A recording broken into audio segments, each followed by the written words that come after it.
Hello ladies and gentlemen, and sorry for anybody that was just watching. The first time Forged Alliance has ever crashed for me happened about 10 minutes into the stream, and so I almost decided to give up the ghost, but then I thought, you know what, gonna run it again. I do know this game works correctly because I checked it out earlier, and so without further ado, let's get right on into it. Let's hit play again, and if you're seeing this for the first time, well, you know, good on you. I won't be wasting any time. All right, Team 1 up in the top right, Team 2 lower left. Let's begin. So in the first position here, I will slow down time just a tad while we introduce these guys. Is Cerny in grey. He's Seraphim. He is going first land. He's going to be providing air cover. To his left, we've got the beach player. Put a little bit of sounds on till we get going. It's Miser in Aeon. He's 1100 rated. He is going first land. Not sure if this is Mise or somebody else. Mise was a player that used to play back in the time when I played. Old school original right from day one.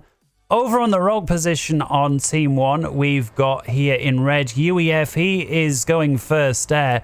Looks like he's hoping to capitalize on his side island here. And then front, this slightly unusual build here from Zak. He is going Aeon and going first and second land. But that makes it sound like there's a whole bunch of stuff in between. No, he is going first land and then second land. And those of you that were just here, we were keeping an eye on his eco, seeing if he was able to pull this off.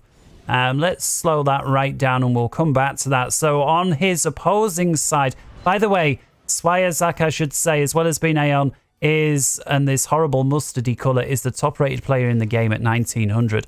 Opposing him here on the south side, on the front, we've got 5 Bagnash at 1300. He is UEF.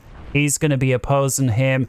On the cliff side for the south team number 2 in blue, we've got Star Commander. He is Cybran. He's going first air and he's coming in at 1300. Over on the beach side for the south side in purple, it's a fairy. He's 1400 rated. He is going UEF and first land. And then in the rear with the gear, we have got Kramer, and he is Seraphim. He's 1200 rated. He's also going first land. And so let's first off check what's going on here. We'll resume speed. We will select Zak. And what do you know? The engineer here, if we just slow down, he's got no income at all. He's got, you know, the 1 piece and the 10 piece from the commando is at 20. Here we see, if we look on the engineer, so far has reclaimed 35 mass, 255 energy. Now, if you look, he's currently on about 700 with speed up time. There we see the factory. First thing the commander is going to do is start work on a solitary P-gen. Meanwhile, he's still got his engines here on manual reclaim, getting these clumps of trees. And if you look, although his eco is very low, that's kind of where you want on an opening build. You want to get as low as possible on your eco without stalling. And as soon as you stall, you know, that's a bad sign. That's when you want to start moving your commander. Now, he starts work on a second P-gen. In my opinion, that's, if you look at his eco, a little bit of a mistake. If anything, you wanted to go P-gen and then mass. Because look, he's got energy to float now. He's completely stalled on mass. And a P-gen is more expensive than a mass point. See, we've still got some manual reclaim, and certainly once you're stalling like this, it's time for your ACU to walk. He recognizes, yeah, stalling like this is a complete waste of time. I may as well take my ACU away, and as leave my engineers to reclaim. That's going to get a little bit of mass together. He urgently needs to finish this mass point, because although he raced these 2 factories, which was very nice, because he's stalling on eco big time, he's not actually able to exploit the advantages he's gained here. So he's got a solitary engineer on manual reclaim, and that, together with the 1 mass per tick that his ACU is generating, is, yeah, look at this. He's left himself completely stalled, so I'm not sure, even though the dual factory start was very nice, I'm not sure it was great. If his ACU hadn't wasted whatever resources went into this P-gen, whether he'd have just left it completely or built the 1 P-gen and then run, that would have left a tiny little bit more mass in. And then these engineers here that are working on the mass points would have got their, you know, they would have had a little bit more eco to play with. You can see this yeah, in my opinion, although it looked really good to begin with, is a bit of a fail. All right, let's pick up the pace, zoom out to the oboe, and we'll see what's going on. So first off, Star Commander down here looks like he is rushing a transport. So yeah, first air transport, first aircraft out.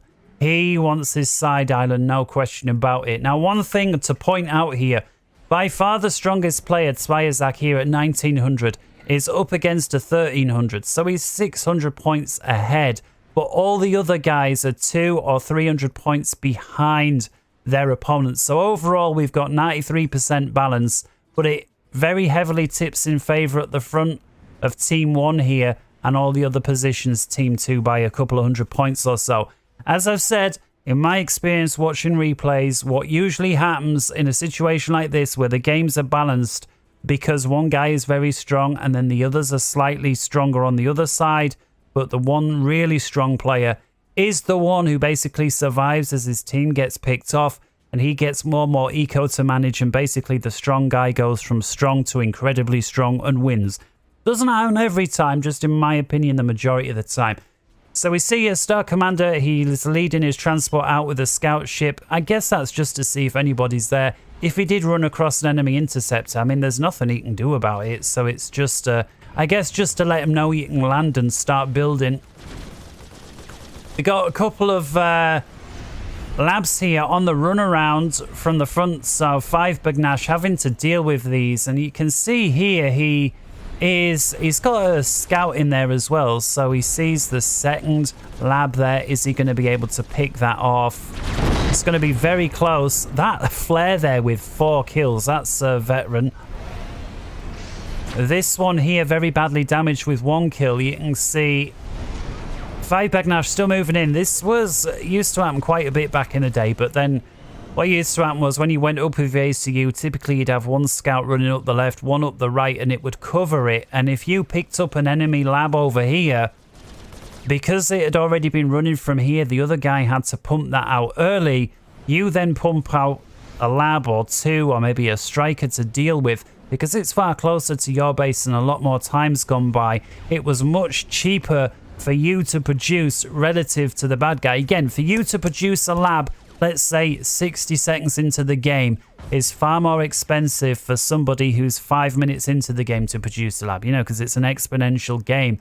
And so this, while it's been effective for Zviazak on this occasion, this guy now with 5, this lab here, this flare with 5 kills, is probably because he's dealing with a weaker opponent. That said, 1300 rated is no slouch. Looks like the flare did pick up a 6th and a 7th kill, but with it also met his end.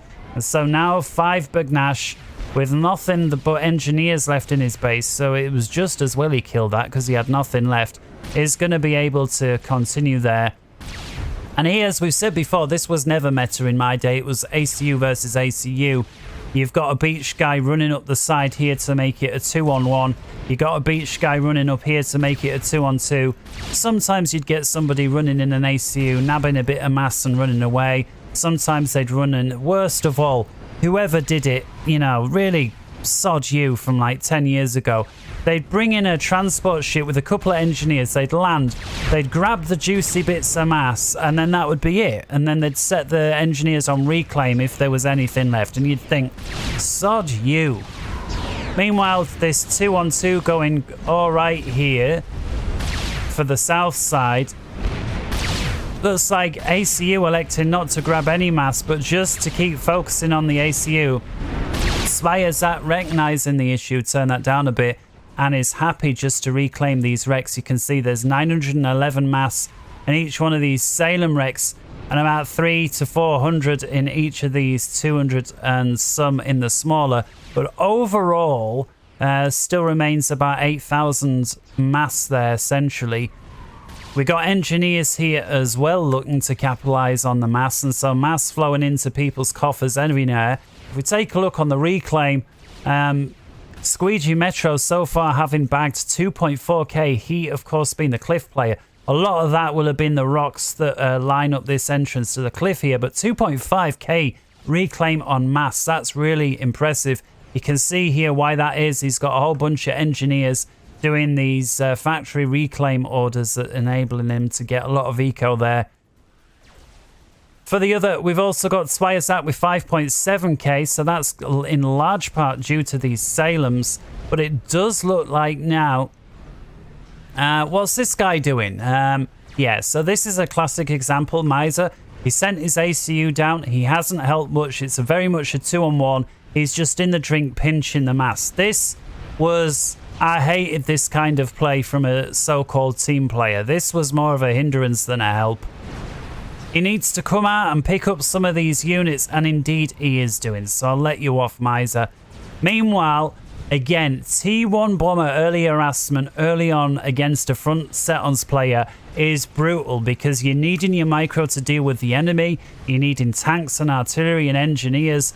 Trying to deal with bombers that are cleaning up big time is unhelpful. Now you see they were primary in this PD that so far got 5. Looks like it's about to get 6 kills, but it's so badly damaged now that it's not going to take much. Let's go to 0 there. Speed. And again, all the reclaim looks like falling into Team 2's hands. We've got another T1 bomber and with an overcharge there from ACU. And there's another one. 3 Auroras with it. This position is going to crumble now for Swiazak. Again, the strongest player in the game is falling now. Again, he is facing, really, it's a 2v1. But 5 Bagnash really punching above his weight here. He's rolling in with his ACU. He's got a bunch of T1 in tow, a bunch of engineers to gather on the reclaim. Really, really nice play. I'd like him to pick up this Mex. Of course, he lost it to that very early lab raid, but he seems to have forgotten about it since. Again, as a lower rated player, you can forgive, you know, some of these oversights because they really are tied up with the micro with what's going up front. Because see though now, Swiazak looks like he is as far back as he's going to go. He's putting down a T2 PD. He's already got some T2 units here. We've got a couple of T2 NGs. We've got a mobile parashield. And so providing that he gets that T2 complete and he's able to hold that line, which I can't see why he wouldn't, I don't think 5 Bagnash is going to push on through any further there. And there we see the Oblivion turret starting to go to town. That's going to be enough to get 5 Bagnash to turn tail, and that could see the beginning of a static front line. A fairy here in purple, the UEF guy, the 1400ers think, nah, I've done my job. You were able to push through. I'm off back. And here we see now in the lower pond, Squeegee Metro, the 1100 versus the 1400 in UEF. So this guy, 300 rating points above this guy, which is quite a lot of points. We see we've got a sub here, we got a sub here, we got frigates and frigates. So far, numbers relatively even. Granted, Squeegee has been able to get them over to the other side of the map, but that's not always beneficial. Again, far quicker and easier for Fairy here to reinforce. And here we see the subs starting. Sub able to get a couple of shots off for free onto the frigate, knocking a bit of health points off. And here we see Swire probing attack with his Auroras. Again, the Aurora able to outrange the equivalent units from the other races, but much weaker for it in return. Here we see a gun speed upgrade on the way for Swiazak as well. Of course, the Aeon gun upgrade is a 2-parter, comes at about 2/3 of the price, and it's slightly better if you get them both. That's why, you know, 2/3 plus 2/3, you've got about 4/3. But in return, the other factions only got 1 upgrade. It's more expensive, gives them both speed and range. Although in the UEF's case, you don't get extra speed, but you get extra damage. So kind of the same thing. At the end of the day, you're putting out more damage per second either way.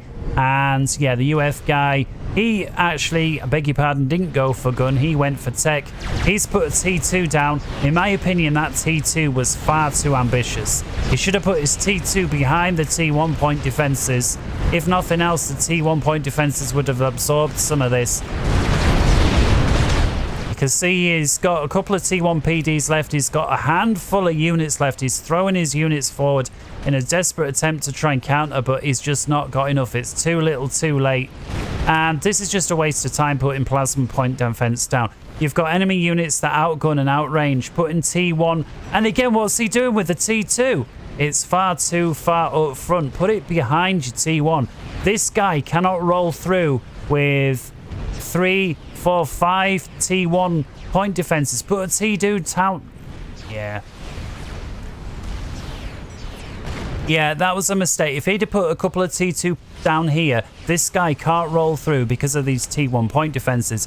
It would have bought him time. They'd have been able to shoot. Not saying he would have won it, but to put T2 in front of your T1, big mistake when you've got superior forces already raining down. To make matters from bad to worse, Miser now rolling in with a few T1 units of his own. And it looks like a turn of tide now in the middle, and that's going to present Sveazak with some nice juicy reclaim of his own. Here we can see some frigates now from Star Commander just tickling away on the side. It's just going to pick off a couple of T1 units, but it's not really going to have much of a change in the grand scheme of things. Meanwhile, south side looks like, surprisingly, Squeegee Metro there, the 1100 rated, able to pump out more ships and quicker. Disadvantage, guys, big mistake here. If you rush units and you've got more units than your opponent, that's only because of one thing. Your opponent is building less units. So that means if they're building less units, they're putting more economy into something else. That means if you just hang around with your excessive units while your opponent is putting that economy, if you sit back and let him finish whatever that something else is, he's going to come back at you with twice as much. Use your advantage. You've got twice as many here as he's got here. Press your advantage.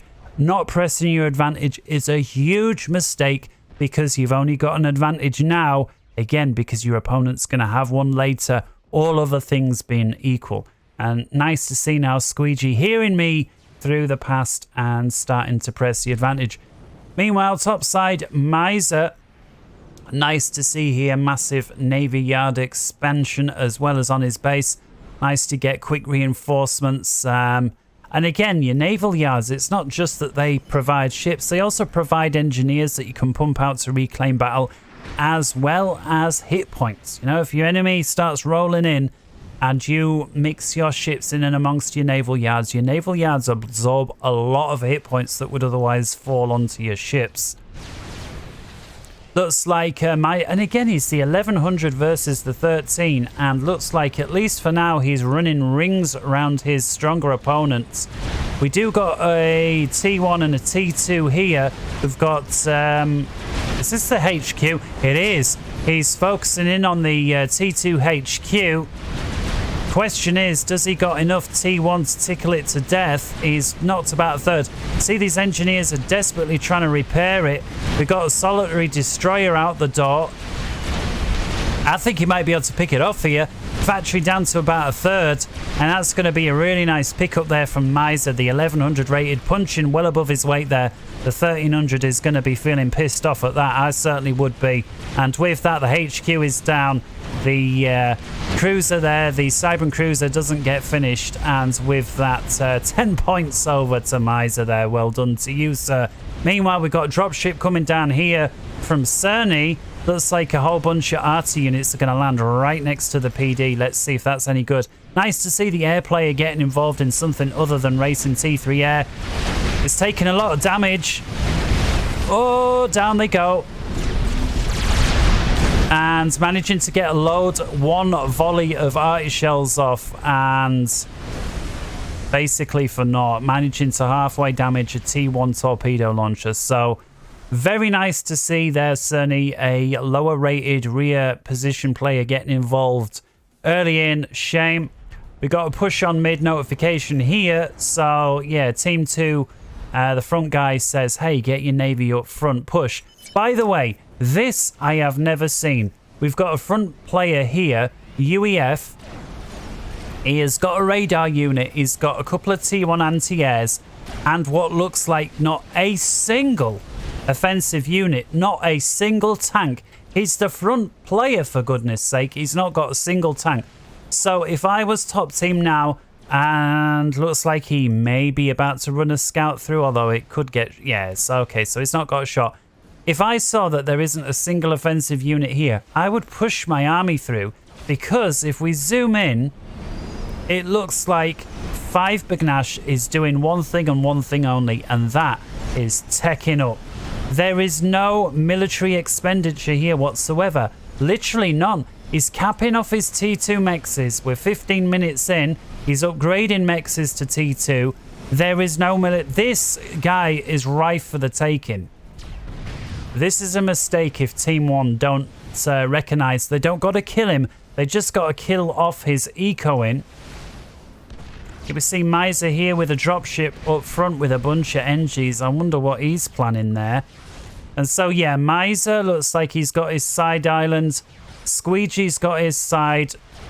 This is your typical Setons now. The front line where it should be. Everybody's got their island. Both ponds are still in the game. We're 16 minutes in. Rearguard air is taking up nicely. We've got the initial stages of the grid here for Kramer. One factory, air fac surrounded. And we're starting to get a more expanded air fac up top from Cerny. Again, the weaker player ahead with 2 air factories versus 1. And looks like instead here, Kramer electing to push for the T3 mexes. He's got his second T3 mex. Looks like he's electing to go for 3 and 4 before pushing further. We'll have to see if that lack of air power, at least in the mid-game, is going to be a problem. Depends. Again, losing air superiority for a set amount of time is one thing. It's then having your team capitalize on that gain, or... Yeah, you know, if you win air superiority, that's half of it. You then got to use it, right? Chuck Strats. Looks like we got a dropship here from Zwiazak. And he's run... No, those were friendly scouts. Let's see. And yeah, so far so good. We've got a T3 spy plane over there from Kramer. Very low on health. Could get shot down now. Yeah, that's going to be it with those SAMs. Boom, there he goes. All right, so Zwaya, and looks like once again, now this is a perfect position for a drop. He recognized the issue before, and this is going to massively help. Look at this. Star Commander electing to rebuild a T2, although this time not the HQ, but it's still a T2. We've got multiple drops now from Swaya's at the front players, so he's recognized there's nothing coming through the front. Right, I'll operate around the sides. So here's a nice little drop. RT raining down, that's the PD taken care of. And look at this, he's pre-ordered a bunch of moves. That's going to prevent easy targeting of his units, but now he has stopped them still. We've got some RT units for defense here from Star Commander, and actually those RT units... Oh, he's got 2 units left. How's the drop down here going? Well, looks like the drop down here was completely picked off for free. So it's these 2 RT units left. Now there's 1 unit left, and we can see a Star Commander moving in with his NGs to reclaim. We've got a T2 ship here as well.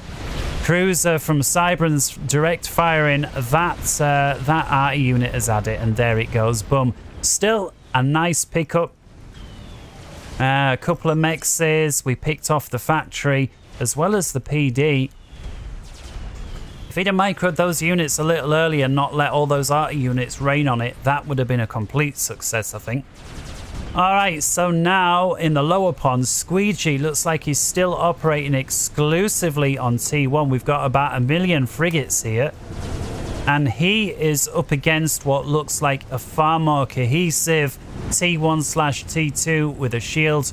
We've got at least a destroyer, 2, and at least... Yeah, we got 3 destroyers in there, I think, and at least 1 cruiser.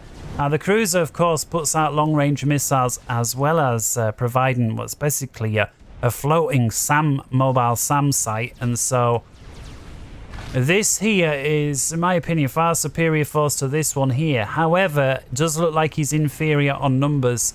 And Squeegee just cranking out the T1 spam. We'll have to keep an eye on that. Meanwhile, up top, Looks like we're forming static lines. We've got a few defense. We've had some battles out here. What we got there? 800 mass. 910, 800. So some very nice juicy reclaim on here. And looks like, yeah, Swayazak recognizing the reclaim. So the front guy, and he is setting off. Hey, look at this. Swayazak electing to join in on the top side, realizing that, yeah, Miser is the weaker player and on the weaker position, of course, Beach being weaker to Rock. He's moving in and setting up shop. He's got some T2 Navy as well as floaty ships. He's got engineers reclaiming all the damage. This could make Swaya extremely dangerous on the top side. We'll have to see how it goes. Again, Star Commander is the stronger player out of these two. 200 rating points. And he's got the Rock. He's managed to keep hold of it. By all accounts and purposes, this pawn should go to Star Commander every day of the week. The only exception is Swayazak here getting involved. So we'll have to see how that goes. See there, 5 Bagnash desperately asking for air cover top pond. Realizing that these torpedo bombers and scouts here providing extra hits for the top team. Star Commander looks like he's about to lose his forward naval factory. Guile never understands the point of building these forward naval factories. It's not just the reinforcements, again, it's to get the engineers in there to reclaim the wrecks. Again, these wrecks, if you look at them, are thousands of mass in value. If we zoom out right now, there's what, there's about 5,000, 6,000 mass just in that area. That is worth putting a factory down for. And of course, this mass is ongoing. The more and more kills, the more planes that drop out the sky, the more T1 pieces of shit all the way up to your T3. It is huge amounts of eco being dumped into the sea. Meanwhile, massive engage down in the south side. It's spam versus spam with a bit of tech. And so far, looks like the parashield's gone down. Squeegee, masterful move there, pushing right through. This is what you got to do. If you outnumber your enemy, but your enemy out-techs you, you have got to swarm him. You can't let your enemy get away and start picking at you from distance, because that is the enemy's, you know, the tech advantage goes and lends itself to picking you off from distance. And so Squeegee, he really needs to learn the Shift G move here. Needs to get all these Navy ships over through here and now. And I think his lack of the Shift G is the only thing preventing. Still looks like 6 to 1 and half a dozen of the other, but you can see here these long range attacks are devastating. We've also got a bunch of T1 subs down here, and are they just getting free shots on the frigates? Oh my goodness. That is unfortunate. Mind you, no, I take that back. We do got a couple of T2 destroyers from Swayazak in the rear here. They, of course, are able to deal with the T1 subs and relatively effectively. The problem is, I don't think he's got the numbers. I'd like to see just 1 or 2 more subs interspersed with this T1 frigate mix. And yeah, you can't let a superior tech force build up outside of range. This goes back to what we were saying earlier when he had the numbers. He should have pushed his advantage, because you can see now what Aferi was working on.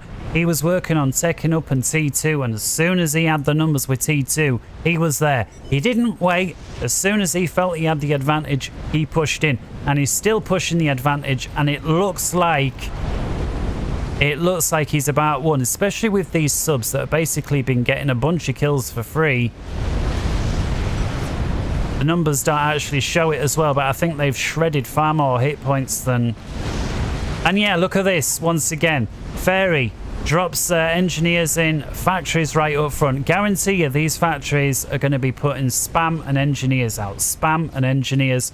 You've got a massive reclaim field there. Let's zoom out, see if we can see what's there. Well, there's over 12,000. There's another 5 down there. Yes, there's about 20 grand right there in mass. Yes, please. Nom, nom, nom. Quick look then. We've got Omni at the front for Team 1. That's always nice. Let's have a look. So that's going to enable Team 1 to see that entire area, including this area for anything that's got stealth. So if there's a Monkey Lord coming through, they're going to see it right from about here, as well as any stealthed up strat bombers. Not much getting through that. Let's have a look at numbers then. So here on the 20, coming up to 25 minutes, we've got 81 ASF for the top team there with Cerny. And if we come down to the south side, Kramer, he's got 54. So once again, the weaker player giving up 200 points to his opponent with the excessive amount of Air Force. So this game might not be as game set match as it first feels, because the two, you know, the weaker Beach, now with his assist from the front guy, looks like the stronger. And on south side, the stronger air player looks like he's giving up. He's got about 2/3 of the ASF versus the top, so we'll have to see how this goes. Front line's still very static. It looks like all the action, at least for now, taking place here. Outcome of this battle absolutely crucial, but it does look like Squeegee's starting to run out of naval forces. He has got a bunch of torpedo bombers there, as well as ASF support from his teammate. We'll have to see if he's able to make that count. And yeah, shield, oh my goodness, shield boat with 30 hits. Oh, it does now go down. Very good. We've got some very heavily damaged ships here from a ferry that, yeah, he won't want to lose this. The thing is, yeah, look at this now with the reclaim. These engineers here and the amount of mass that they're reclaiming is going to enable Ferry to dump a huge amount of eco into new ships from the rear. And look at this. We've already got a Summit class. In fact, we got 2 battleships making their way up front. And there's already one here. Oh my goodness. Squeegee, if only you knew what was coming, you'd throw in the towel. And here we got a T3 strategic missile sub already, lobbing in long range, what's basically like TMLs, right? Yeah, Squeegee, very, very well played, 26 minutes, and it looks like you've just about got knocked out of the reclaim field. We see here 5 Nagash. Again, cheeky, just sending in engineers for the mass. Not interested about anything else. Hey, you've got mass, I haven't. I still don't got a single unit that shoots, but I am playing the UEF Turtle. I've got drone stations, I've got P-Gens, I've got T3 capped off Mex points, and in the front, I've got fusion gens, and I'm now working on my quantum gateways with my preset RAS support commanders. Wow. He's got his strategic missile defense, rather, his SMD, and he's now spamming down T2 point defense. Let's just have a look, by the way. Huge amount of income there, and he was lucky to get away with that. Not having a single tank, just teching up with a wide open goal, and nobody makes a move. Very lucky indeed. We've got a T2 radar here, so no Omni yet on the front line for the South team. Again, at this stage, there isn't really an excuse. Big battle up top side this time. Star Commander versus Miser. And at least for now, Star Commander's got the numbers here. But look at this. Miser Commander is once again with a flanking maneuver in the rear, trying to pick off his factories. And he's certainly got the numbers to do it. The problem is there's a bunch of renegades that are dealing with.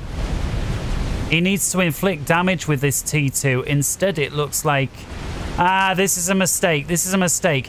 He's retreating with his T1 spam through a line of T2 of his opponent. The T1 is dead anyway. He may as well try and inflict as much damage as possible rather than just basically dying for free and giving free reclaim there for his enemy. South side looks like Ferry is all but finished in the pond. It's just the formality of mopping up the factories there. So yeah, at this point, if I was Squeegee, I'm thinking I've lost this. Put engineers out, reclaim what little bit of mass that you can get hold of, because you're going to lose it anyway. You might as well get a bit of mass for it. We do see Cerny valiantly sending torpedo bombers in, but it's just too little too late at this point. Yeah, and too much overkill on single targets that are, yeah. Never mind, and now ASF moving in, picking up all those top bombers basically for free. That was Again, nice to see the effort there from the team play, but it's all over. At this point, Squeegee needs to start thinking about walling off his base if he wants to stay in the game. This is all but finished.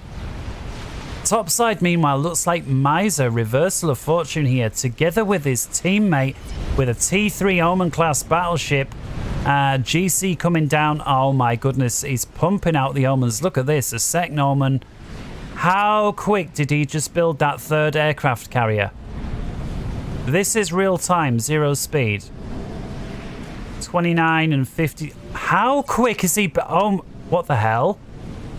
How is this possible? How are you able to build a T3 aircraft carrier in what is about 15 seconds? No way. Since when did they change that?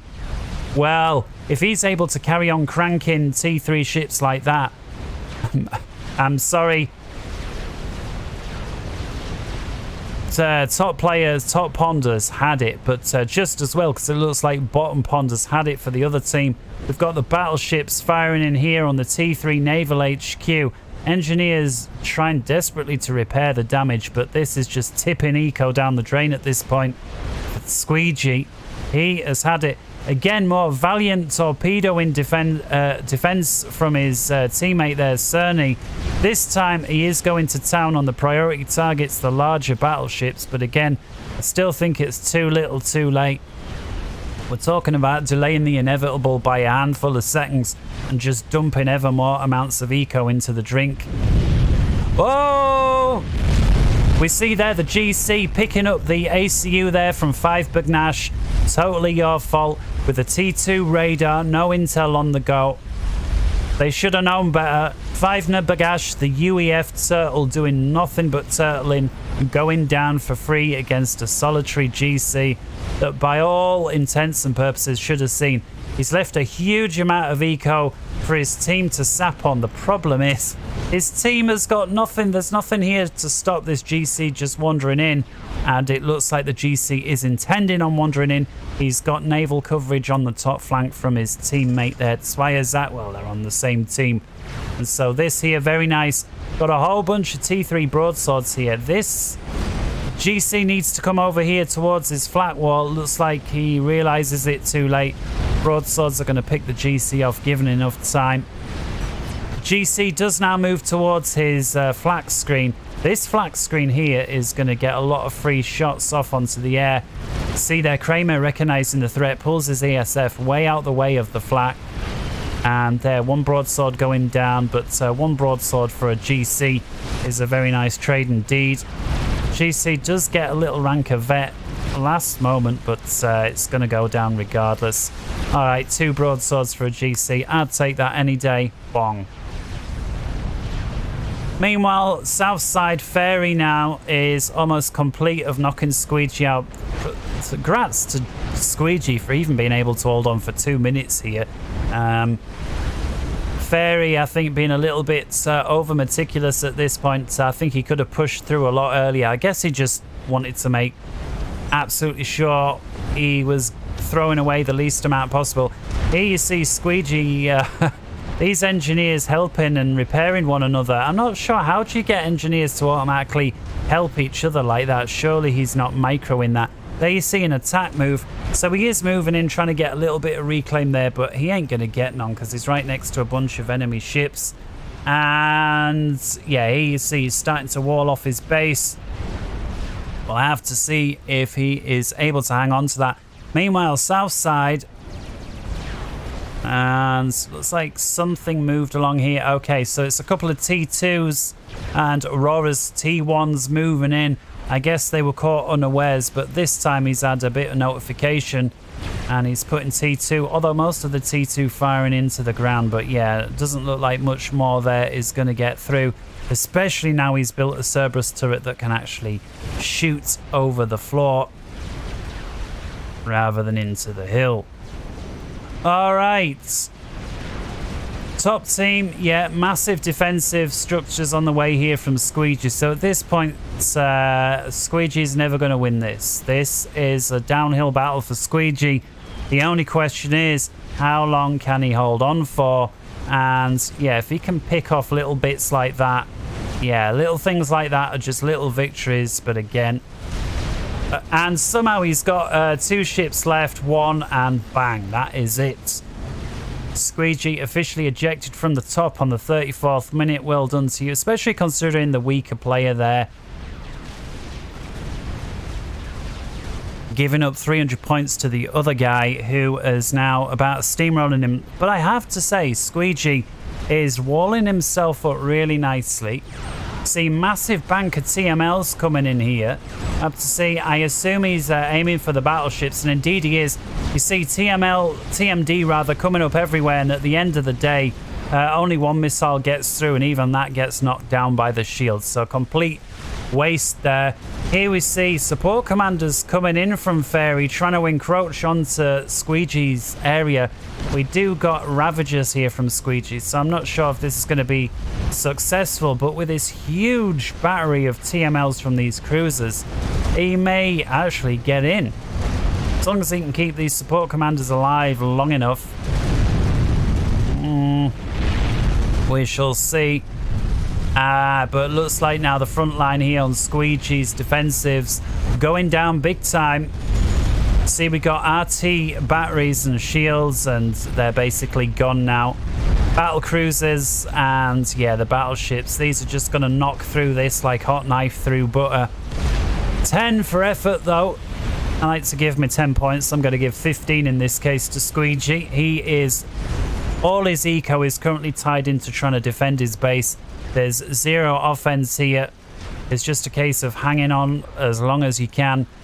Complete reverse of fortune, however, on the top side, where Team 1 completely dominating. And yeah, looks like here Star Commander caving a little quicker than Squeegee. Already lost his core base. But yeah, I don't think Squeegee is too far behind. You see there, shields completely collapsing. And here we got battleship fire coming in. Build more shields. Ravager fire going in, but it's only really picking off this useless frigates now anyway. It's these battleships you need to get rid of and the cruisers, but I don't think they've got anything left. Of course, it's not all over for the top team. Cerny here with a whole bunch of ASF.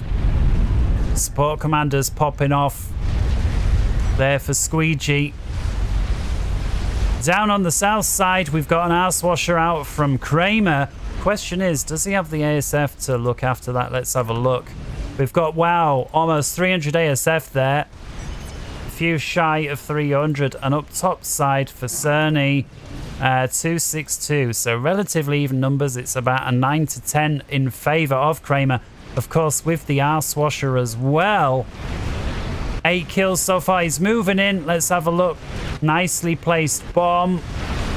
Huge amount of damage there. Knocks off massive amounts. Does he manage to get it away? No. But importantly, he does bring it ashore. So that's going to enable his teammate there to reclaim that, which is well worth it there. 38,800 mass. Yes, please. Especially considering his teammate has been knocked out. A little ambitious to put a T2 down up front without any support, but now waves of torpedo bombers coming in from Kramer. It's the first time I recall seeing, and a lot of these carrier ships heavily damaged from that arse washer. He's going to be able to get some quite good trades on these. There he goes, losing the first one. Still got a bunch of torp bombers left. I'm almost sure he can pick up a second one. Massive air gauge up Central Estate this time.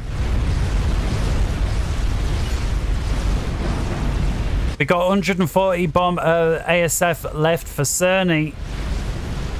130, and on south side, wow, okay, Cerny again with the 9 to 10 disadvantage has somehow completely out microed his opponent again. His opponent is 200 rating points ahead, and he's just shown him what's what, wiping the floor with an inferior air force above enemy ships here. Don't forget, he's fighting above enemy cruisers here that have been... wow. All right, now the air superiority is definitely gone over to the top team on the 38th minute. Very typical Setons game here with the wheeling action. Although actually it's gone the other way around for this time. Both case is the beach player has moved over onto the rock player's side, so it's a wheeling action in the other direction. Squeegee now losing his 4 mechs, and now massive fire incoming on what little in the rear he's got left. At this point, it's time, I think, to get your support commanders out of there. Assuming they're RAS presets, that's all you've got left. Get them out. This is all but over. You can see here a ferry already landed on Squeegee's shore with these ships here. No doubt T1 arty spam is going to come out there, which is just going to completely tie up what little defenses Squeegee's got left. Again, just a case of a formality here. There is not much fighting left to be done on Fairy's side of things. Very nice work here from Spire, moving in T1 bombers. Got a whole mix of T2, T3, completely tying up the rest here. So it's really Fairy, it's down to Fairy pushing through, and it looks like the top team have got the other 3 positions completely tied down. Fairy was given control of the forward base when the front guy there died, Fibergnash.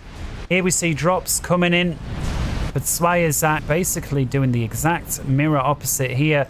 Here we got a nuke coming in, so the nuke sub making its first move. That's going to plant a nuke right on the front of Swirezack's forward base, beautifully positioned. That's Swirezack. Let's look at what that's done to his eco. In comes Swirezack now down to 208 and 18k. That's got to be down to reclaim, because where's his mass points? I don't see any mass points from Swirezack. Forgive me, I see a couple up here, but that's about it. Wow, what a nuke.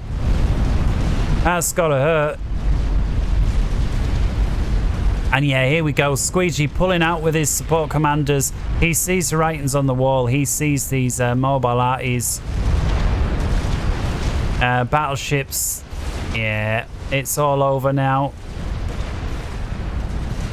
Support commanders putting some fire down. They need to start building a wall at some point here to stop this spam coming through. Meanwhile, Ferry, yeah, that's the place to park, get maximum range. Top side, well, you need to start moving these ships in to enact damage here. I don't see why they're holding them back over here. Alright, Strat Bombers moving in now from Cerny, taking advantage of the air dominance. He is coming back in over Sam's site, so he's not going to get too many more. That was a shame. I think he could have done much better there with about 5 strats. Support commanders way up the front, reclaiming here. I still don't understand why Miser isn't pressing in. He's got complete domination. Move in. Don't allow this base to prosper.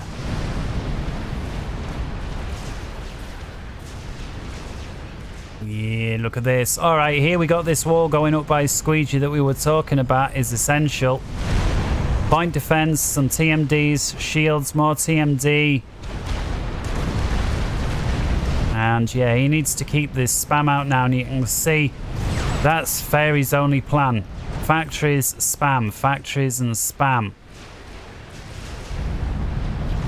Of course, the T1 RE unit is very effective because it can't be stopped by a T1 point defense, so you have to build Tech 2 point defense or greater to keep out T1 RE, and so it's quite an expensive unit to repel, especially when it's spammed, because you can't deal with spam using micro. You've got to you know, invest in the PD, and that's what he's doing. See here these T3 missile ships lobbing. This is actually a real nice counter. I wonder if this is ever gonna break through. See these, I don't think he's got a counter to these T3 missile ships.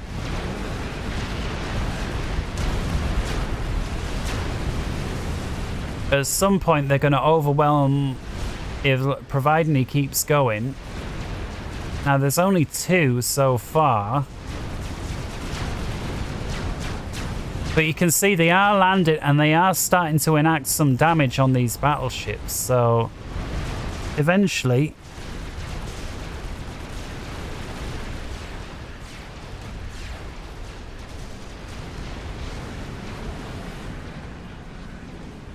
Strategic launch detected. Where? Alright, so the T3 missile subs once again. And oh, look at that. He's firing the nuke into the wadge of ships. Let's just have a look. How many kills has the missile sub got? So far, 33. It's probably got a Mason at the controls driving it. Let's see how many kills it's got after this nuke lands. In it comes. Kaboom. Very nice. What we're dealing with now, 49. And a lot of those will have been high value kills. Very nice indeed. That's vetted the sub up right up to what's that? Is that 4-star? I think it is. 4-star vet. Look at this insane bank of Navy facts. Why? Well, what are they for? Is it an emergency or something? We've got more dropships coming over with support commanders looking to cannibalize this base. And Squeegee operating off RAS preset only, I think. I don't think he's got... Oh, forgive me. He's got a solitary mechs, it would seem. Everything else off his presets. Which is still giving him what? What we got here. Ecom Squeegee, 189 mass and 37k energy, which is ridiculous. Certainly the energy side of it. Alright, Arswasher from Team 1 now. I don't think they need anything more urgently at this point to deal with some of this shite. And there it goes. Boom. And yeah, those factories need knocking out of commission. Now it's going to get chased with what ASF Team 2 have managed to replenish. Question is, can he get it out in time? And looks like Cerny is going to be able to once again win another air engage there. Our Swasher is, what's that, about 50-60% health still. So once this air engage is done, once again Team 1 retaining air dominance. I'd like to see that our Swasher come down and bang a couple of rounds off down here. And this is going to stall a Fairy's ability to just roll on through. You see, at some point something's going to happen and break this line. This can't go on. Either Team 1's going to sneak an experimental in or something.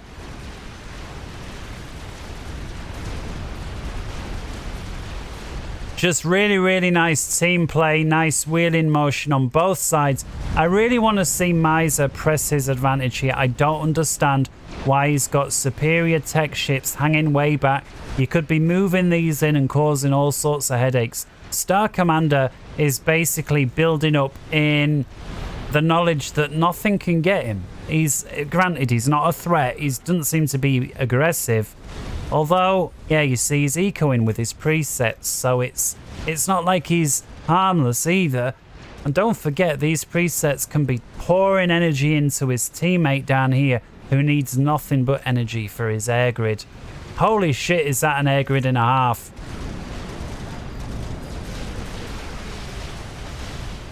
Fairy down here, I'd like to know what's on his cards. Well, more of the same. Presets, it's turned into a relatively static game. He's no longer producing from his factories, realizing there's no point. Perhaps a couple of nuclear subs would be useful. Speaking of which, we got 2 nukes just out the door. Looks like potentially a third one. No, not yet, just the 2. As we said, yeah, this front line, at some point, something was going to knock it out. Didn't expect it to be a nuke, but kaboom. And with it, a whole bunch of support commanders as well. That is going to be very unpleasant for Squeegee, who is already completely removed from the game. And it's going to give all sorts of headaches there for Cerny. Even though, again, don't forget, Team 1 currently ahead in air. They're ahead in the top pond. They're ahead in the middle. The only problem that they've got, but it's a huge one, is Fairy down here. Fairy actually dominating on about a third of the entire map. And in terms of landmass, it's going to be approaching 50% with the side island as well as the front here. Strategic launch. Mai's giving him a little bit of something to do. And here we got air pouring out of these T3 airships. I just feel Team 1 are stalling a little bit with their massive advantage of up top. Now we have got that third nuke that we were talking about at the sub. That is coming across into top pond. Where's it going? There's your answer. The high value production units of the top team, including that mobile missile ship, I'd love to know how many kills it's got. I wish you could wind this game back or replays back just to see. Either way, these missile subs between them have got about 250 kills. One of them well over 100. That may have been the missile that went in there. And yeah, look at this. Fairy now pushing through with this spam. See, Squeegee, right, huge props here to Squeegee. If I was Red, I'd have fucking thrown in the towel by now. I've got Nout left, but no, he's carrying on. He's trying to build defenses. He's trying to keep these spam out of his teammate. He's got Nout left to do it with. He's got like 3 or 4 units capable of building, and that is it. And he's still going for it. Here we see Cerny putting PDs down on the other, and I think between these two guys, they are just about going to manage it. There is Squeegee himself with his ACU, which I hope at this stage in the game is T3, but he's been so busy, there's no guarantees, and it is, yeah, T3 ACU. Of course, he's got no mass, he's got no eco, he's got this solitary mass point T3, and that is it. Alright, a wave of strat bombers out from Cerny. Now, I would, you know, holy shit, these are all T3. Oh my goodness. Fairy has managed to tech up all these factories to T3. I thought they were just spamming gunk. This is going to present a massive problem.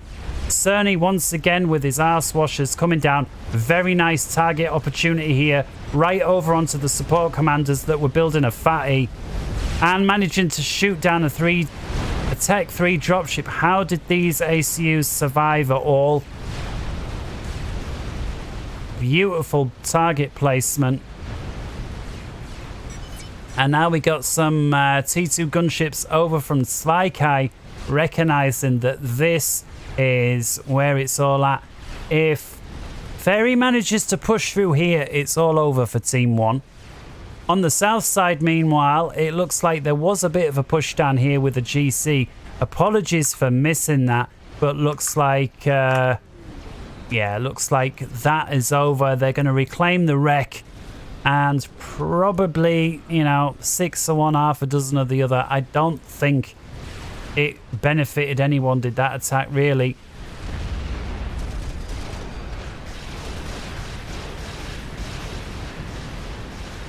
And yes, so here we go. T3 missile sub just lobbing missiles in. We need to have more missile ships in here from the top team, causing problems. I don't understand why they haven't. We do see these missiles are coming in, but so many of them are being shot down. There's just not enough pressure. Over back to the top right. I'd like to see when Cerny builds another arse washer, hand it over to Squeegee to Micro, because Squeegee has got bugger all to work with. He's clearly not quitting. Give him the arse washer to Micro and he can, you know, do a good job. And yeah, okay, so these ACUs able to get the shield complete, working on a fatty.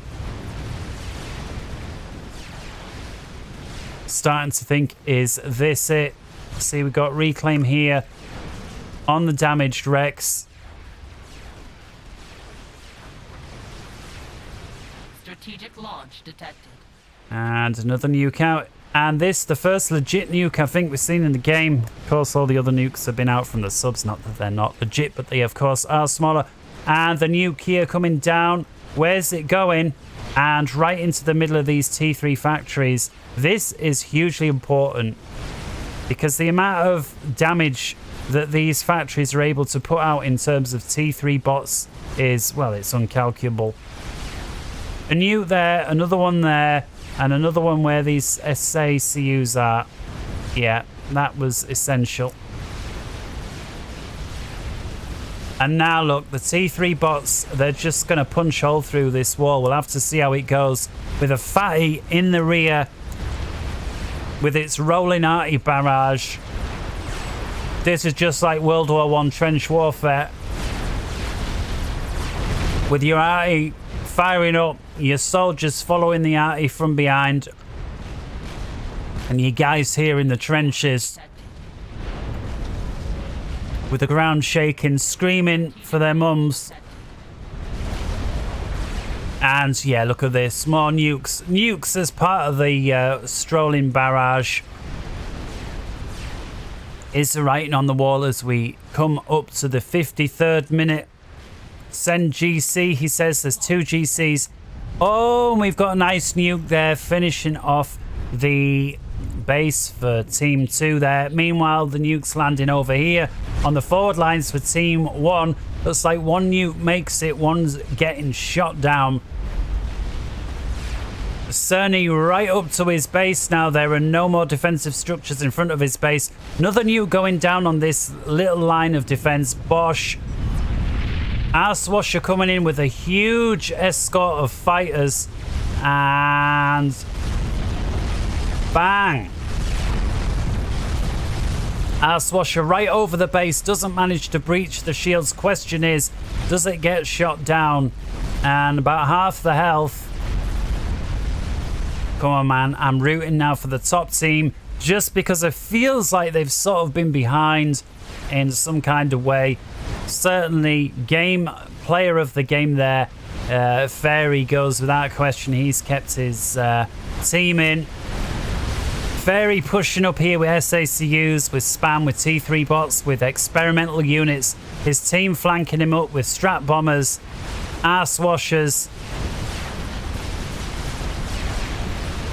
Lovely teamwork putting Sam's down, point defense, realizing they need to keep his player in. And there we go, large damage there. SACUs going bang in back of Cerny's base. But looks like, at least just for now, he's holding. They absolutely critically need to get rid of this fatty, because this fatty can just lay down the damage on these PDs, even though the PDs can take care, at least for now, of these bots. Come on, you got to get the fatty down. These strats are just like on random patrol. They have managed to get a chicken bot out. You need to get the fatty. SACU's plonking Ravengers down right by the back. Come on, fatty. And looks like he recognizing there with the chicken. Fatty is taken care of. And looks like the last remnants of spams and bots are out to finish. I'm not sure if Mize realizes quite how... I think he does. Yeah, he is now lending a hand. Chicken bot moves in. Beautiful pickup there from the chicken bot. That was absolutely huge for Team 1. And now with the Ion Storm, I think this here, possibly the best move I've seen from T1 so far this game. Little bit looking quite how many SACUs he was able to pick up. Don't forget, a huge number of those were damaged from the earlier on pass, but the splash damage from one ACU to the other, huge pickup there for Team 1. It was really touch and go there a couple of minutes ago. I think Team 1 will be very happy with how they've managed to, I'm going to use the term get away with that, because it really did feel like they managed to get away with it. They're already rebuilding there. Meanwhile, down here, Team 1 now pushing into Team 2's base, and looks like Team 2 is finally going to cave up here. Again, I still feel like this could have happened 10 minutes ago, but better late than never. This is just overkill. This is far, far too cautious. I think if Mize had been aware how touch and go it was over here, he would have pushed through earlier. Because if this attack here had punched through, whatever was here now is immaterial 10 minutes later. This, again, you know, each to their own. I just feel he could have knocked this down 10 minutes ago easily. And even 20 minutes ago with those boats, he could have moved them in. Either way, we're moving in once again. Is that a Billy? Squeegee? Oh, that is unfortunate there. Squeegee is finally succumbing. I was hoping he was going to stay in for the rest of the game. Of course, Squeegee having effectively been knocked out a good 15 minutes ago or so. Some really, really nice team play, especially from Team 1. I realise they're dealing with a really strong player here, Fairy, but they're all pulling together in order to deal with. We've got experimentals, we've got bots, we've got PDs. We had Squeegee there hanging on right until the very end, putting down what he could. I'm just thinking a few well-placed TML to deal with these factories might be nice. And yeah, more banks of PD going down there from Cerny.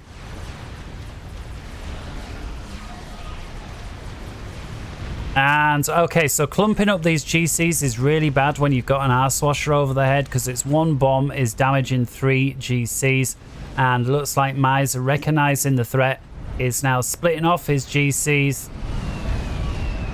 And now we've got strat bombers in as well. Question is, are these GCs going to be able to do anything? Well, we've got T2PD from the Sibes, which is a bit sucky, but when you've got so much of it together with all sorts of bombers, we lose 1 GC. We've got a Monkey Lord down there as well, a whole bunch. Oh my goodness, yeah, this is not looking good. All right, some bots from Swiazak moving into the central. I don't think they're going to get anywhere near again. I just think there's too much air here. GC still with some health, and yeah, now the strats are moving in. Yeah, that's it. Unfortunately, the Harbs there getting very little done. It would be really nice if they could get this air grid up. Primary on the energy. They're working on it. Are they going to succeed? Come on. Oh, it's going to be close. Oh, I think they were very unlucky there not to establish a chain reaction. In fact, look at the rest of the PDs. No, PGens, sorry. Almost no damage at all. So I think, yeah, Kramer there can count his lucky stars that didn't ignite his entire air grid. Bearing in mind, he has got 2 air grids. But still, to lose half your air production when your enemy has got about a gazillion aircraft carriers is not what you want. Few isolated strat bombers coming up here from Fairy. This is just going to be for naught. They're going to get shot down. Yeah, not entirely sure what that was about. Perhaps a misclick. Meanwhile, the ground battle raging from here, but a little bit more of a distance now. The continuous spam into PD has come to an end. That could only continue for so long. We've got engineers on the reclaim from Swiazak, which is nice to see. And now we've got PD Ravager creep out for defense as well from Cini, which is from Cerny, which is nice. Of course, everything else up to now has been T2 ever since Squeegee was picked off some time ago. And yeah, counter-attack with this Monkey Lord from Kramer. He walks into a bank of Oblivion turrets. Oblivion turrets by far the best T2 point defense to deal with a Monkey Lord. The massive punch that they pack. It's firing into a shield. Who we got there is hopefully that's yeah, alright, it's picking off engineers, but I can't believe it. The Monkey Lord might actually manage it. Vetting up.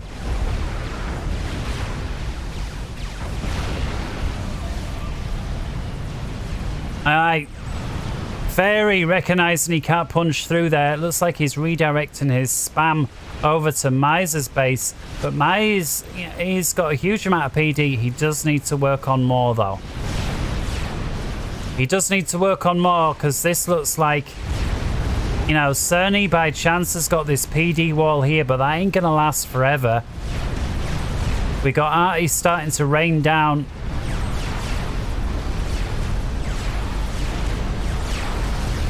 Wow, what a game. I'd have loved to have been part of this.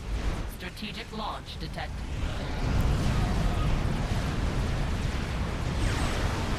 Swasher down on top of a GC, both going down at the same time. Very nice.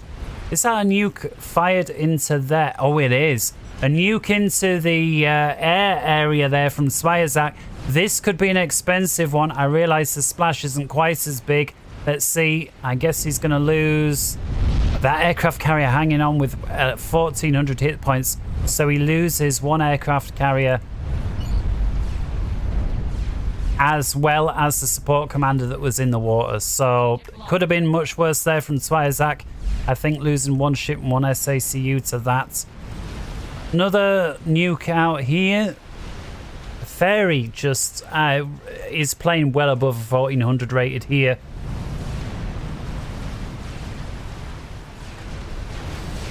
You see, not all of this is spam. We've got a mixture of T1 RE, T2 units, as well as T3 bots.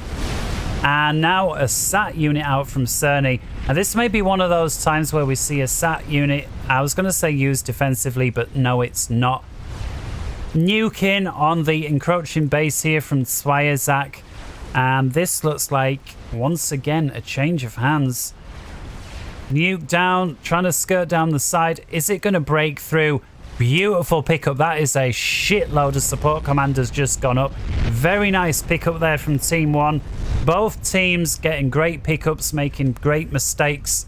Just a real good back and forth game this. Really, really enjoying it. Let's have a quick count up on air there. So top side, Cerny, what we got, 117. His teammate Mize has got 63, so we'll call that about 200 ASF in total. Meanwhile, on the south side is 145 and Fairy with 33. So about 180, 200 ASF apiece. So incredibly even this game. A pond apiece. Rock side is gone on both sides. The only difference is Fairy cannibalizing his opponent's rock side, and the Team 1 were attempting to rebuild on the rock, but have just been kicked off with a couple of nukes and a bunch of experimentals that have come out from Star Commander. Of course, Star Commander completely evicted from his base. Nice to see that he does have a few experimentals left. I'm not sure if they were gifted over or if he managed to complete them somehow. SACU here on the reclaim for some mass from Star Commander, who really has very little left. He's got his ACU, hives, quantum gateways, no doubt doing one thing and one thing only, and there we see it, the Raz preset.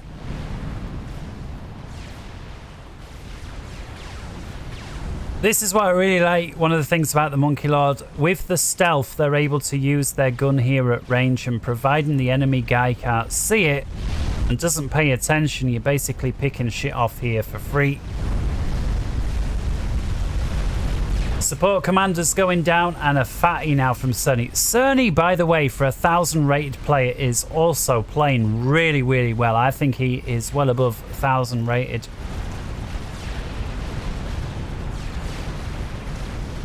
All of these players playing a cracker at this point is just still like, it still feels like, you know, we're well into the epicosity territory, as Guy would say. We're well past now here, hour 4 minutes, and I still can't call it. Fairy has got a very together base, mind you, so has Kramer, so these two guys have got it very together. Up here, okay, we've got the long range RE. It's how the hell did, okay, he haven't had to do much else. He's got a Maver. That Maver is going to be a massive problem. Let's have a look. Maver already with 10 kills, and those 10 kills include busting through the shields and picking off the SAT. More rounds coming in. At some point, his air grid is going to go up. Could this finally be, I'm going to say, the straw that breaks the camel's back? I don't think we can classify the Maver as a straw.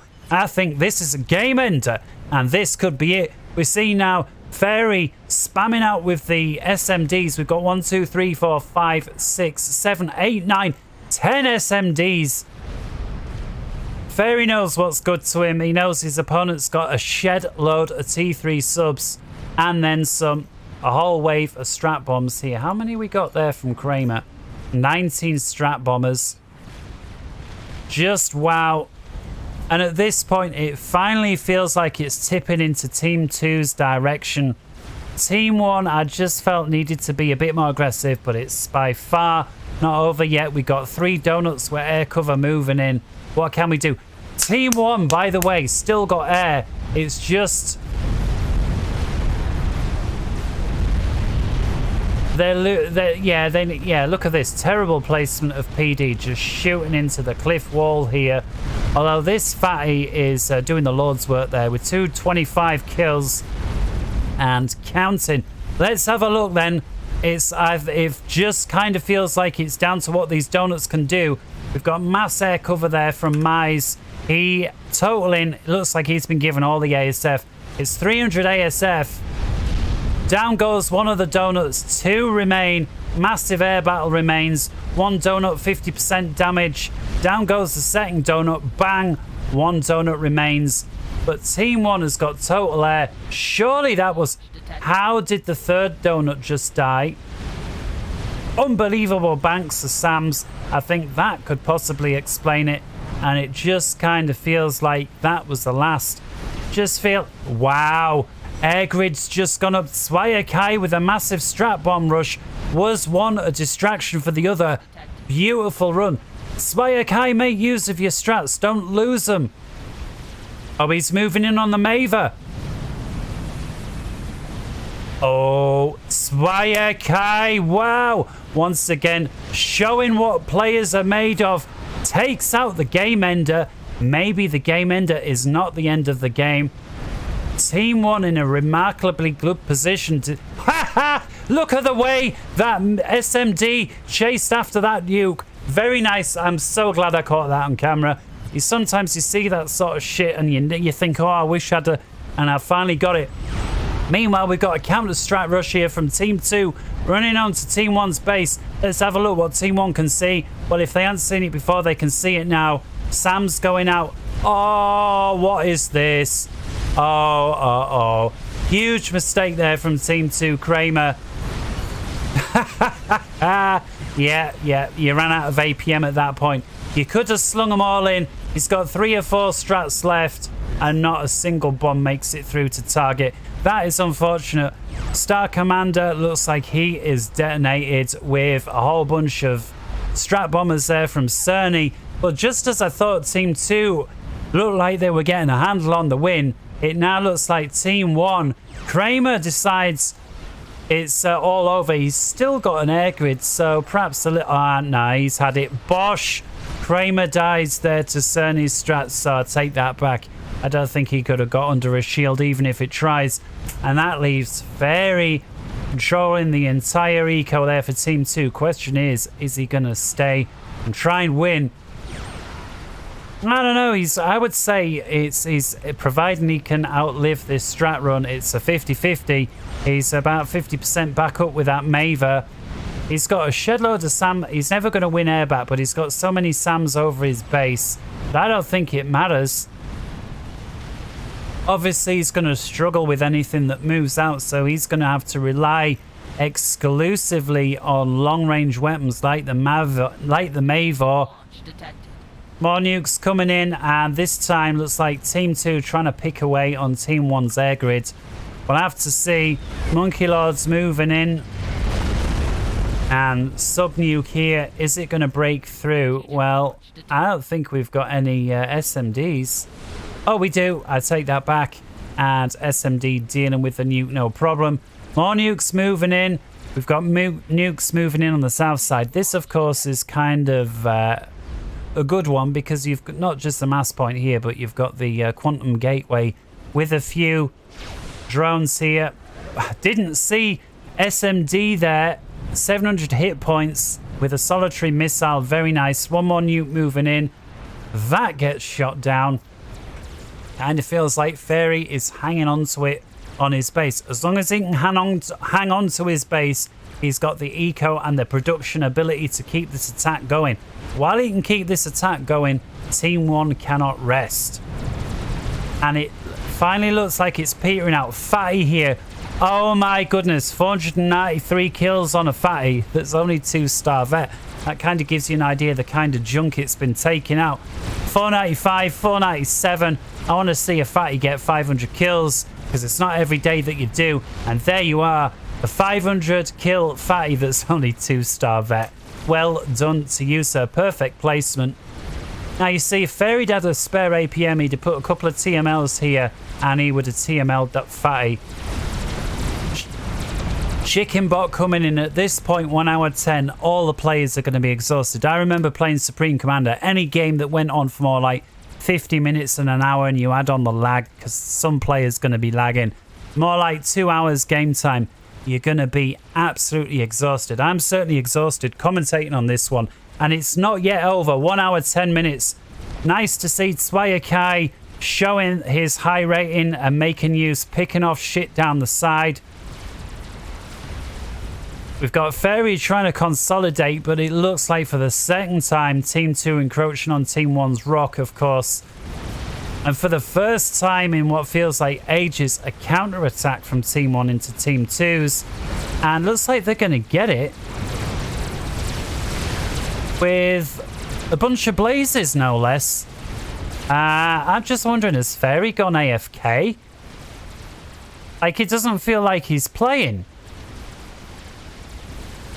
Let's have a look. Hold down shift. See if we can see any orders at all from Fairy. It just feels like, you know, sometimes players, when they lost, they go AFK, and then they come back and you get this random message, oh, isn't it finished yet? As if, like, come on, guys, when, you know. And I am keeping an eye out, but I can't see any orders come in from Fairy. I'm holding down the shift. Looks like half of these bases have been cannibalized. Ass Washer moving in. Doesn't look like it gets a bomb off. Oh my goodness. Maeva survives with 400 hit points out of 8,000. 95% dead. P-Gen right next to it, also about 80% dead. That was a lot of luck there on the half of Fairy. But again, I'm starting to wonder, is Fairy playing? Let's have a look. So see, if I was Fairy, I'd have reordered these units to deal with these handful of blazes. But again, now he's got massive... I'm just wondering, is he decided to give this up and just put everything onto air defense wall? Because he realizes the only way he can win this game against 3 players is with standoff weapons. And it could be, we can see, okay, he is there, he is issuing orders. We've got banks of SAM sites. He knows air, he's dug in pretty good. Air is where it's going to go. I mean, we do got the odd unit like this breaking through, but it's where it's in now. Did it take out the... It did. I think this unit was sent in to take out the strategic missile defense. Got so many T1 bombers, but I'm almost for sure that we're going to see a nuke sliding down here any moment. We've got yet another GC moving in. Primary in the strategic missile defense. This GC's basically got no opposition, and it's got only mission is to deal with the strategic missile defense. Is this it for Fairy? Again, Fairy's Maeva has been firing for a while. How many kills this new one got? 20 kills. Where are they landing? Well, there's your answer. Bosh. Finally, it's got more than 20. What's that? 35. This one could be good. Where's it going? In it goes. Bang. Beautiful connect. Knocks out half of Cerny's air grid. Now with 46 kills, so we saw it do a real good job there. More nukes coming in. Fairy about to lose a whole shit ton of battleships. Bang, bang. Huge value kills here. This GC was able to tear up his air grid. Huge value, especially when you consider the nuke defense that it took out. And now we got, what's this? Restorers, is it? Yeah, Restorers from Swiazak. I just get the feeling that Fairy is running out of time. So far, he's able to keep these nukes out, but he's got a shit ton of SAM sites. Is he going to be able to keep out these Restorers? Well, there's your answer. Yes, Swiazak repositions his Restorers, but just looks like for another attack elsewhere. He's going to pick these SACUs up, and there they go. How's your arty doing? Maeva is still putting the damage down. 72 kills. Let's see. The rounds are incoming. Bang. Of course, Cerny here with the Seraphim and the Seraphim shields. The best shields in the game. Certainly what you'd want if you've got incoming Maeva fire. But it finally looks like he's running out of shields. I'm just thinking, could the Maeva be positioned slightly better? Well, I don't know, because it feels like it's done its job. it does potentially need to retrain onto something more. Oh, a massive nuke. Bang. Beautifully placed nuke there from Fairy. And look at this. 1, 2, 3, 4, 5 donuts. Oh, sorry, I beg your pardon. There's 6 donuts there. In fact, let me verify.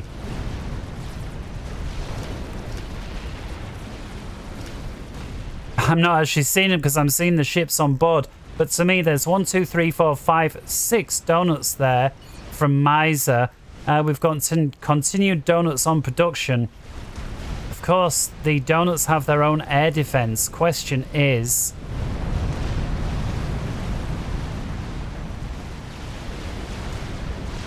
yeah, lovely micro there from Fairy, moving his cruisers out the way so they don't take damage, but they're still in range to inflict damage. Donuts looks like they're moving right in. They've got one target and one target only, and that is going to be the Mavor. There's no doubt about it. I don't know why you'd move your support commanders in there. They're going to die. Start putting their SAM sites down. Holy shit, look at the amount of damage. It's very rare in Forged Alliance you're going to see this much ground to air taking on this much air to ground. But here we see it. That's one donut down. There goes number 2. Strategic launch detected. And looks like Fairy's base, and I'm going to use the word, it's fucked, pal. It's fucked. 3 donuts remain, and they're able to put the smack down. The Mavor is gone. There goes donut number 4. 2 donuts remaining. 1 donut remains. Nuke is in the rear with the gear. See if we'll make it. And the final donut there going down. Bang. Well, Fairy, if nothing else, you're certainly not short on reclaim. Nukes raining in like no tomorrow. Still, Fairy managing to take this nuke out. This one connects. Holy shit, another donut moving in, but by itself probably not going to break through all the huge amount of SAM, and indeed, no it doesn't. Hey Fairy, at least you're not short on mass. I don't think I've ever seen so much mass, and of course with me having had selected team players, I don't think I can find how much mass is on the screen, but it's a lot. Look at it.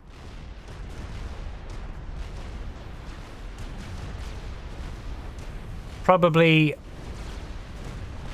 in excess of a minute, and wow, huge props to Fairy after 1 hour 17 minutes and having lost basically his entire base. He is carrying on rebuilding. He's getting the PDs out. He is not giving up, and he's lost up here. He's got the Navy still. The question is, does he have any... okay, so there we go. Nuke subs he does. Basically, it's I kind of feel it's down to his nuke subs. And if, yeah, with his T3, I would only be producing nuke subs, because at this point, I feel that's the only thing you could possibly win the game with. And in comes beautiful nuke, connecting with Miser's air grid once again. Very nice late game pickoff. Wave of torque bombs moving in.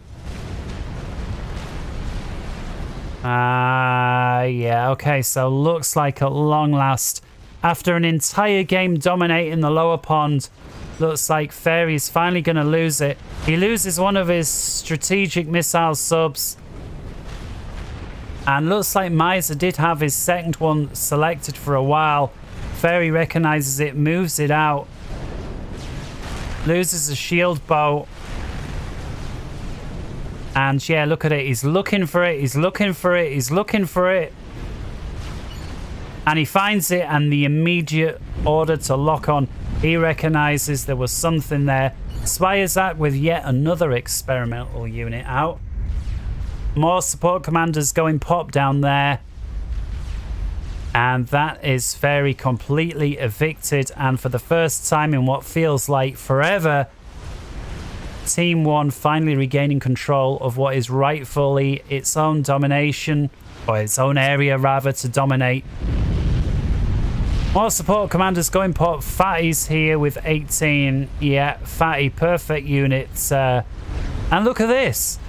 Fairy not giving up. He's moving straight to artillery units. The perfect counter to a Fatty. We've got Ravagers going down here. Really, you need some air to take out the Fatty. Huge props to Fairy for not throwing in the towel. We've got some static arty now raining in on the Fatty. Bang, bang. And looks like 2 if not 3 miss. The 4th one misses. Arty round number 5. That connects. Ravager fire connects. Solitary broadsword connects. These broadswords, end of the Fatty, does manage to snag 23 kills. And yeah, massive props here to Fairy. But now it feels like all his hard work, it's finally coming undone. And don't forget, 1400 rated player down here versus a 1900, as well as 3v1. Just, I felt at the end, he had the eco, he had the map, he had the domination, he had the Mavor. It felt like the only thing lacking was APM at the end of the day. And 3 players are almost always going to be better than 1 when it comes to APM. And yeah, now Fairy, have a taste of your own medicine, says Team 1. We're going to spam bots. And let's speed up a little bit. But Fairy not giving up, moving in now. Broadswords, they get pinged. And I'm guessing he's going to work on the GCs. No, it's just a lazy patrol. See what comes up. Very nice. Good a way as any to deal with it. 1 broadsword picking out the shite. Very nice. And T1 now sends in ASF. That is going to be the end of those broadswords. And GCs with the spam and the restorers. This is going to be the end of it for Fairy. And with the Mavor down, unbelievable. Fairy, how are you managing it? He's still not giving up. He's building drone stations. He's going for satellites. Arse washers coming in. More nukes raining in. This time taking out his air defense grid. Wow, what a game, what a game. I just feel like I want to give Fairy a hug for hanging on as far as he did. Wow, still able to defend nukes. 1, 2, 3. Is this nuke going to get in? 4. Wow. Fairy, how are you doing it? And imagine if he picks off a kill. If he picks off a kill with this, it feels like it's worth 100 kills. GC's hoovering up engineers. It's all but over. My voice is all but over. I can't believe it's still going. There's the 3rd sat. Where is he sending his sats is the question. I'd love to know.